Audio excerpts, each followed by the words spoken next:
이번 주부터 다시 출애굽기 말씀을 전하려고 합니다. 우리가 앞부분을 살펴보면 하나님은 이스라엘 백성들의 부르짖음을 들으시고 이스라엘과 세운 언약을 따라 애굽에서 그들을 인도하여 내시기 시작하셨습니다. 모세를 지도자로 세워 출애굽을 시작하셨죠. 그런데 애굽 왕 바로가 이스라엘을 순순히 보내주지 않습니다. 이스라엘은 애굽의 종이 되어서 경제적, 사회적, 군사적 여러 부분에서 애굽의 필요들을 감당하고 있었기 때문에 그들을 보낸다는 것은 쉽지 않았습니다. 바로가 출애굽을 허락하지 않자 하나님은 애굽에 10가지 재앙을 쏟아내셨습니다. 애굽과 이스라엘 백성 모두에게 누가 참 하나님인가, 누가 참 신인가를 보여주시기 위해 하나님께서는 애굽의 신들을 하나하나 도장 깨기 하셨습니다. 하나님의 명령에 순종하지 않고 끝까지 버틴 애굽, 참 그 바로 왕도 대단합니다. 마지막 재앙에 도달했습니다. 우리가 잘 알다시피 처음 난 것의 죽음이었습니다. 그런데 하나님께서 한 가지 피할 방법을 주셨지요. 어린 양의 피를 문인방과 문설주에 바르면 여호와의 사자가 그 피를 보고 넘어갈 것입니다. 그게 바로 이스라엘과 애굽의 구원의 방법이었습니다. 이것은 애굽 사람이나 이스라엘 백성 모두에게 동일하게 적용되었습니다. 바로 왕이 마지막 재앙을 경험하고 이제 더 이상 버틸 힘이 없었습니다. 그래서 애굽 왕 바로가 이스라엘 백성들에게 자유를 허락합니다. 이스라엘 백성들은 모세의 지시를 따라 출애굽합니다. 하나님께서 이스라엘 백성들을 애굽에서 인도해 내셨습니다. 하나님께서 이스라엘 백성들을 출애굽하셨는데 어떻게 출애굽하게 하셨을까요? 하나님께서 이스라엘 백성들을 어떻게 인도하셨습니까? 이스라엘이 출애굽하여 가나안을 위해 가기 위해서 두 가지 길이 있었는데, 하나는 블레셋 사람의 땅의 길과 홍해의 광야길 두 길이 있었습니다. 블레셋 사람의 땅의 길을 보통 해변길이라고 우리는 부릅니다. 해변길은 어떻습니까? 좋은 길입니다. 그리고 해안도로는 무역로였기 때문에 넓고 평탄하고 안전한 길입니다. 가나안까지 약 일주일 정도 걸리면 갈 수 있는 길이었습니다. 홍해의 광야길은 어떻습니까? 광야길이라고 하는데 광야에는 길이 없습니다. 흙먼지, 모래바람, 그것으로 가득한 곳입니다. 그래서 길이 있는 듯 하면 모래바람이 불면 그 길은 다 없어지고 새로운 길이 나는 곳이 바로 광야입니다. 험한 길입니다. 어려운 곳입니다.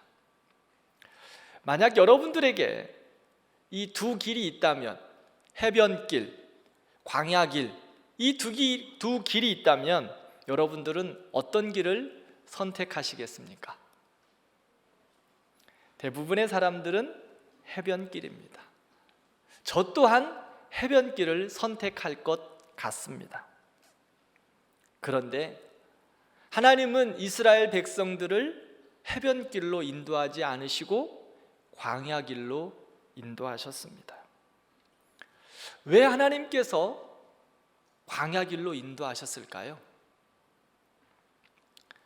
광야길에 하나님의 인도하심이 있는 맞춤형의 은혜를 주시는 길이기 때문입니다. 광야길로 인도하신 것은 하나님의 맞춤형의 은혜의 시간입니다. 17절 보면 해변길을 따라가면 전쟁을 만나게 되고 준비되지 않는 상태로 전쟁을 하면 그들이 하나님을 원망하고 다시금 불평과 원망으로 애굽으로 돌아가겠다고 할 것이기 때문에 이스라엘 백성들에게 딱 맞는 맞춤형의 은혜로 인도하신 겁니다. 이스라엘 백성들의 애굽에서의 삶은 노예였습니다. 종이었습니다. 그래서 그들은 벽돌을 굽는 일, 그런 기초적인 노동을 하였습니다. 전쟁을 위한 군사로서의 훈련을 받아본 적이 없습니다. 그런데 해변길에는 누가 버티고 있었습니까? 블레셋이 해변길에 버티고 있습니다. 블레셋은 우리가 알다시피 일찍부터 철기 문화를 가지고 있었던 강력한 나라입니다. 전쟁을 위해서 무장되어진 나라이죠. 반면 이스라엘은 이제 노예 생활에서 벗어난 사람들입니다. 이스라엘이 블레셋과의 전쟁을 제대로 할 수 있었던 때는 언제인가 하면 사사기를 지나서 왕국 시대인 첫 번째 왕 사울 왕 때에도 블레셋과의 전쟁을 할 수가 없었습니다. 그 다음 다윗 왕 때에 들어서야 제대로 블레셋과의 한판 전쟁을 할 수 있었을 만큼 그때서야 준비되었습니다. 그 전까지는 블레셋과의 상대가 되지 않았습니다. 이스라엘이 출애굽하자마자 블레셋을 만나 전쟁을 하면 모두 블레셋의 노예가 되었을 것입니다. 그러므로 하나님께서는 이스라엘 백성들을 블레셋이 있는 해변길로 인도하지 않으시고 광야길로 인도하셨습니다. 지금 하나님께서 이스라엘 백성들을 편한 길, 좋은 길로 인도하지 않으신 것은 이스라엘을 위함이었습니다.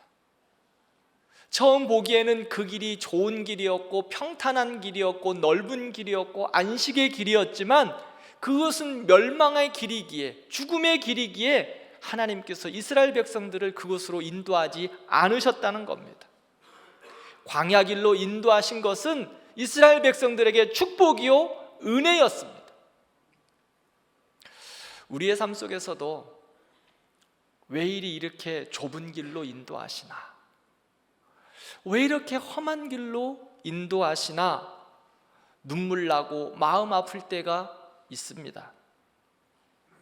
예수님 믿고 믿음으로 살려고 하는데 왜 이리 길은 험하고 고단하나 싶을 때도 있습니다. 이해가 되지 않는 삶의 무게가 우리에게 다가올 때 있습니다. 이사야서 55장 8절에서 9절 말씀을 함께 읽겠습니다. 이는 내 생각이 너희의 생각과 다르며 내 길은 너희의 길과 다름이니라. 여호와의 말씀이니라. 이는 하늘이 땅보다 높음같이 내 길은 너희의 길보다 높으며 내 생각은 너희의 생각보다 높음이니라. 아멘. 사랑하는 성도 여러분, 질문하겠습니다. 하나님이 지혜로우십니까? 내가 지혜롭습니까? 하나님의 능력이 나보다 크십니까? 내 능력이 하나님보다 큽니까? 그렇습니다. 하나님의 지혜가 우리의 지혜보다 크고 하나님의 능력이 우리의 능력보다 강하십니다. 하나님은 세상보다 온 우주보다 크신 분이시고 전능하신 하나님이십니다. 하나님의 인도하심은 우리의 지성, 우리의 능력 뛰어넘습니다. 우리의 효율성과 합리성, 우리가 중요하게 여기는 그 가치보다 더 크신 분이 하나님이십니다. 우리의 생각보다 하나님의 생각이 더 크고 높습니다. 그러므로 우리는 하나님의 인도하심에 순종하는 겁니다. 하나님이 행하심에 믿음으로 반응하며 겸손하게 순종하는 겁니다. 전쟁은 언제 해야 할까요? 전쟁은 이길 수 있을 때 하는 겁니다. 지금 이스라엘은 전쟁을 할 수 있는 상황이 아닙니다. 전쟁의 전자도 이해하지 못하는 상황이 바로 이스라엘의 형편입니다. 그러기에 하나님은 그들을 블레셋과의 그 만남을 피하게 하시고 전쟁을 하지 않도록 광야길로 돌려 보내셨습니다. 이스라엘에게 딱 맞는 맞춤형의 길로, 그것이 바로 광야길이었기 때문에 하나님께서는 이스라엘을 광야길로 인도하셨습니다. 사랑하는 성도 여러분, 하나님은 우리를 사랑하십니다. 하나님은 우리를 하나님의 자녀 삼으시고 눈동자처럼 보호하시고 당신의 아들을 죽기까지 우리를 사랑하여 주셨습니다. 그러므로 하나님은 우리를 인도하실 때 우리에게 가장 좋은 방법, 우리에게 딱 맞는 방법, 우리에게 가장 적합한 그곳, 하나님의 사람으로 완주할 수 있는 딱 맞춤형의 은혜로 우리를 인도하여 주실 것입니다. 때로는 주님, 왜 이렇게 저에게 이런 광야길을 주십니까? 라고 부르짖을 수 있습니다. 우리는 연약한 사람들이기에 광야길을 만나면 어쩔 수 없습니다. 엎어지는 겁니다. 그런데 하나님은 그 엎어진 자리에서 우리에게 뭐라고 말씀하실까요? 세상의 방법과 하나님 없는 평안함, 그 길이 빠른 길 같지만 칼과 창으로 무장한 블레셋 군대가 있다는 것입니다. 그러므로 인생의 광야길을 만났거나 낙심하거나 원망하거나 포기하지 마시기 바랍니다. 그 길이 불안한 것 같고 불편한 것 같고 늦는 것 같지만 하나님께서 우리를 광야길로 돌리셨다고 말합니다. 광야길로 돌려 우리에게 가장 알맞는 맞춤형의 길로, 은혜의 길로, 축복의 길로 우리를 반드시 인도하실 것입니다. 제가 우리 성도들에게 로마서 8장 28절 암송하자고 했죠? 무슨 말씀이신가요? 로마서 8장 28절 기억하십니까? 한번 외워볼까요? 우리가 알거니와 하나님을 사랑하는 자 곧 그 뜻대로 부르심을 입은 자들에게는 모든 것이 합력하여 선을 이루느니라. 아멘. 오늘 방송실에서 안 보여주네요. 다 외우시라고. 이제 한번 보여주세요. 아예 이제 암송한 줄 알고 준비를 안 한 것 같습니다. 우리가 알거니와 하나님을 사랑하는 자 곧 그의 뜻대로 부르심을 입은 자들에게는 모든 것이 합력하여 선을 이루느니라. 아멘. 하나님을 사랑하는 우리, 하나님께서 합력하여 선을 이루게 하십니다. 때로는 눈물 나죠. 때로는 아프고 때로는 낙심하기도 합니다. 그러나 하나님께서 광야길로 돌려서 그곳 가운데 맞춤형의 은혜를 허락하여 주실 겁니다. 합력하여 선을 이루게 하시는 하나님, 우리의 상황과 형편 다 다르고 모두 다 모든 다른 모습이지만 우리에게 딱 맞는 맞춤형의 은혜로 인도하여 주실 하나님을 찬양합니다. 두 번째로 광야길로 인도하심은 하나님을 기억하게 하심입니다. 광야길로 인도하시는 것은 하나님을 기억하라고 우리를 보내시는 거예요. 광야에는 아무것도 없습니다. 돌, 모래, 가시덩, 가시나무, 엉겅퀴 이런 것들만 있습니다. 그러므로 광야에서는 내 힘으로 살 수 없습니다. 광야에서 아무도 도울 리가 없습니다. 거기에 있으면 하늘밖에 소망이 없습니다. 하늘에서 비를 내려주시면 조그만 물 웅덩이가 생겨나고 풀이 돋고 꽃이 피기도 하지만 또 다시 비가 오지 않으면 다 말라 죽습니다. 광야는 온전히 하나님의 인도하심과 그분의 공급하심에 맡기는 삶을 살아가는 겁니다. 광야라는 단어는 히브리어로 미드바라는 의미가 있습니다.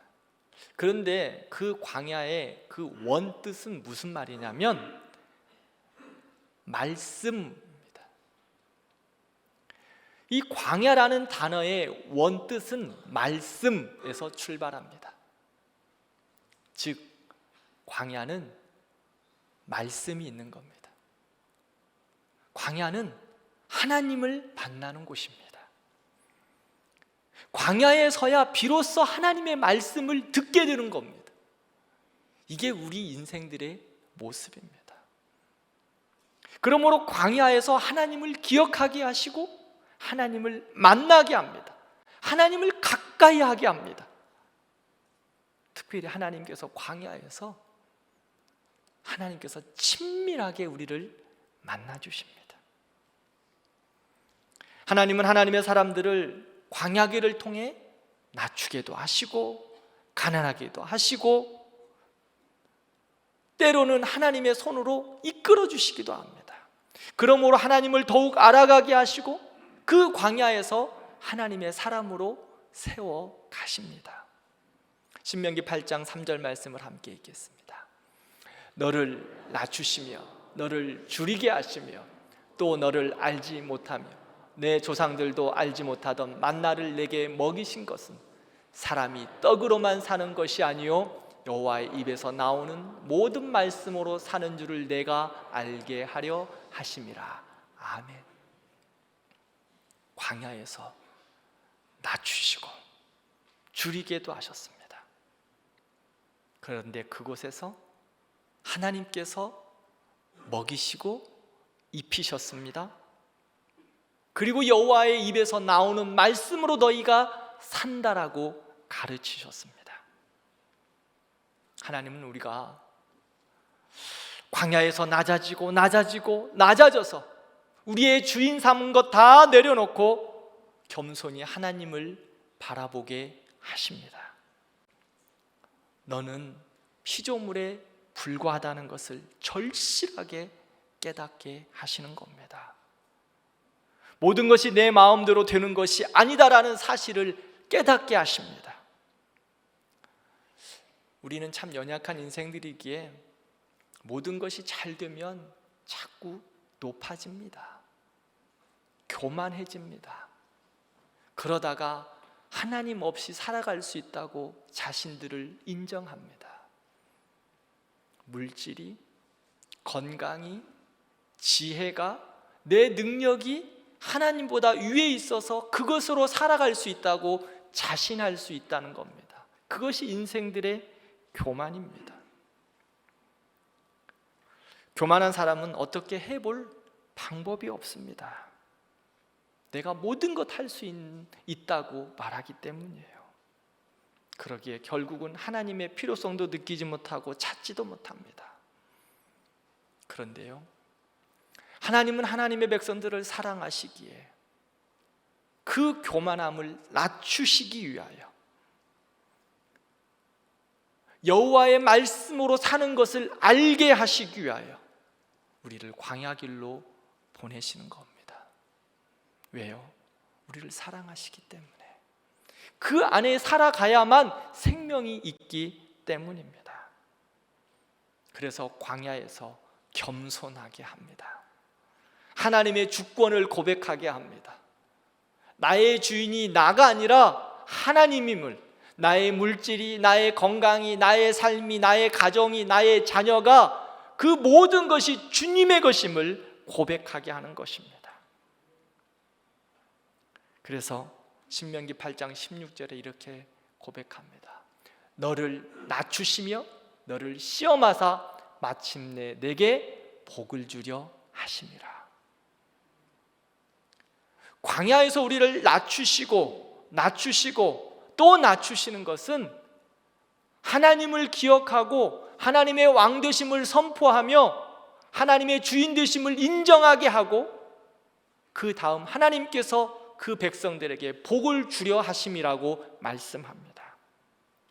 사랑하는 성도 여러분, 사람들은 광야를 인생의 끝이라고 생각합니다. 그러나 실상은 그것이 끝이 아니라 축복의 시작입니다. 광야는 사람들이 말하는 것처럼 저주가 아니라 축복이며 손해가 아니라 거룩한 회복입니다. 우리는 광야에서 하나님의 약속의 말씀을 기억하고 하나님을 만남으로써 축복과 회복이 있기를 진심으로 기도합니다. 세 번째로, 하나님은 우리의 광야길을 그러면 어떻게 인도하실까요? 인도하다라는 단어는 인도하다, 앞서가다, 하다라는 이 세 가지의 의미가 있습니다. 하나님이 언제나 우리보다 앞서 계십니다. 이것이 바로 인도함입니다. 우리의 생각보다 앞서 계십니다. 우리의 염려보다 앞서 계십니다. 우리의 계획보다 하나님이 앞서 계십니다. 사랑하는 성도 여러분, 하나님께서 우리를 앞서 인도하십니다. 에레미야 33장 2절 말씀을 함께 읽겠습니다. 이를 행하시는 여호와, 그것을 만들며 성취하시는 여호와, 그의 이름을 여호와라 하는 이가 이와 같이 이르시도다. 아멘. 33장 3절에는 너는 부르짖으라, 내가 알지 못하는 크고 비밀한 일을 내게 베풀어 주신다 말씀합니다. 왜요? 하나님이 앞서 행하시기 때문입니다. 앞서 일하시기 때문입니다.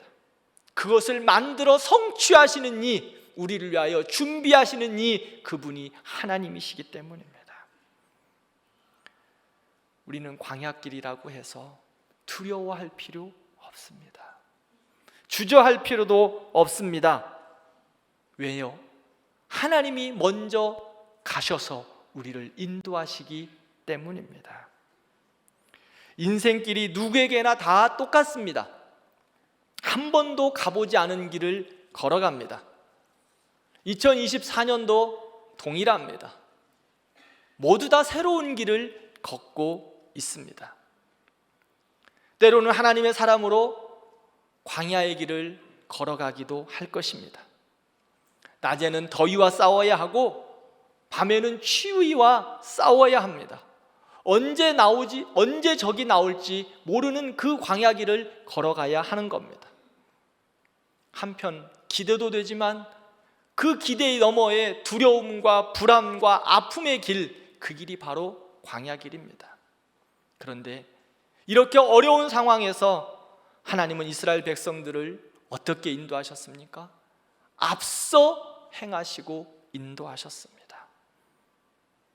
먼저 앞서 가셔서 낮에는 구름 기둥으로, 밤에는 불 기둥으로 인도하셨습니다. 광야의 그 뜨거움이라는 것은 이루 말할 수 없습니다. 사막의 뜨거움. 제가 처음 그 사막을 경험한 것이 바로 카타르였습니다. 그 뜨거운 그 사막을 경험한 것이 카타르에서 어떤 곳인가를 경험하기 위해서 사막에 나가봤는데 한 43도, 제 기억에 한 43도였던 것 같습니다. 아침 한 9시 반 정도 제가 그 뜨거움을 경험하기 위해서 밖으로 나가서 한 5분 정도 걸었었습니다. 제가 어떻게 되었을까요? 죽겠더라고요. 머리가 뜨거워서 터져 죽을 것 같더라고요.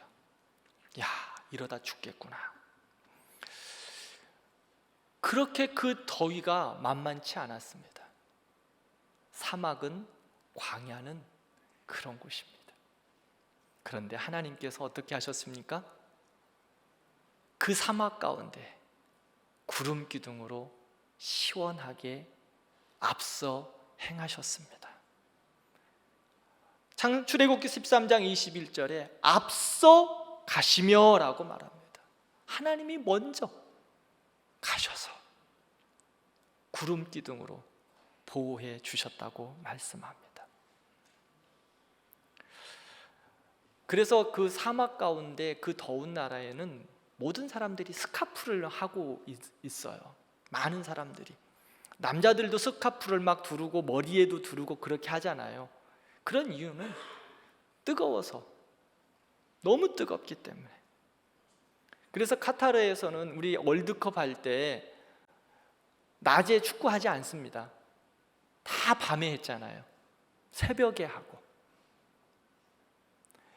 그렇게 악조건인 상황, 어두움의 상황, 아픔의 상황, 하나님께서 구름 기둥으로 태양을 막아주시고 저녁에 추위는 불기둥으로 보호해 주시고 캄캄한 암흑 가운데 있는 이스라엘 백성들을 불기둥으로 환하게 비춰주셨습니다.